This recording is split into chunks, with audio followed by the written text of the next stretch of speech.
예금자 보호제도라는 것이 있습니다. 금융기관이 고객의 예금을 지급하지 못할 경우 한도 내에서 돌려주는 제도인데요.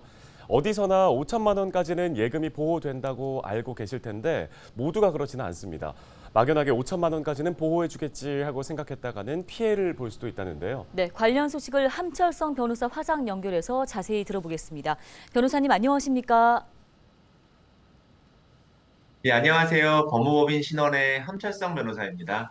예, 은행 이용자의 대다수가 사실 이 예금자 보호법에 대해서 오해하고 있다는 지적이 나왔습니다. 저 역시 이제 막연하게 5천만 원까지는 좀 보장이 되겠지라고 알고 있었는데 이게 잘못 알고 있다는 건데 어떻게 된 건가요? 예, 그렇습니다. 예금자 보호법의 적용 대상이 많은 것도 사실이지만 적용되지 않는 사례도 존재하는데 대표적인 것이 증권사 CMA 자산관리 계좌인데요. CMA는 증권사나 종합금융회사가 투자자로부터 예탁금을 받아 국공채, 환매조건부 채권 등 금융상품의 투자에 수익을 내는 상품으로 이자율이 높아 이른바 파킹 통장으로 많이 활용되고 있습니다. 하지만 예금자 보호 대상은 아닙니다. 또한 주택 청약통장 역시 예금자 보호 범위에서 벗어나 있는데요.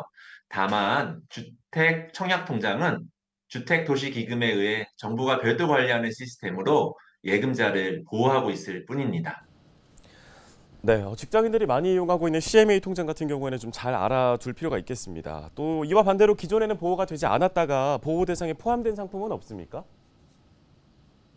있습니다. 최근 예금자보호법 시행령이 개정되면서 그동안 제외됐던 연금저축, 사고보험금 등이 새롭게 예금자 보호 대상에 포함되었는데요. 사회보장적 성격이 강한 연금저축 등에 대해 일반 예금과 분리해 별도로 5천만 원의 보호 한도를 적용하기로 했고, 중소기업 퇴직 연금기금에 대해서도 별도 보호 한도를 적용하기로 했습니다. 향후 새마을금고 등 상호금융권 연금저축 공제에 대해서도 동일하게 확대할 예정입니다. 예, 그런데 시민들 사이에선 이런 얘기도 나옵니다. 5천만 원이라는 보호 범위가 좀 부족한 것 아니냐는 얘기인데 보호 한도를 상향해야 한다는 의견이 많거든요. 그럼에도 금융당국에서는 지금 호응하지 않고 있는데 특별한 이유가 있을까요? 보호 한도를 1억 또는 2억까지 상향해야 한다는 목소리도 있고 정치권도 이에 호응한 바 있지만 최근 금융당국은 상향하지 않기로 결정했습니다. 연구 용역 결과 보호 한도를 1억으로 상향하면 추가로 혜택받는 예금자 비율이 1.2% 정도로 소폭 증가할 뿐이라고 하는데요.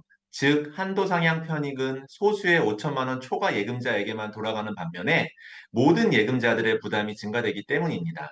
막연히 5천만 원을 금융기관이 보장해 준다는 생각보다는 소비자 여러분께서는 정보 검색을 통해 본인에게 유용한 정보를 확인하시고 금융상품에 가입하시길 바랍니다.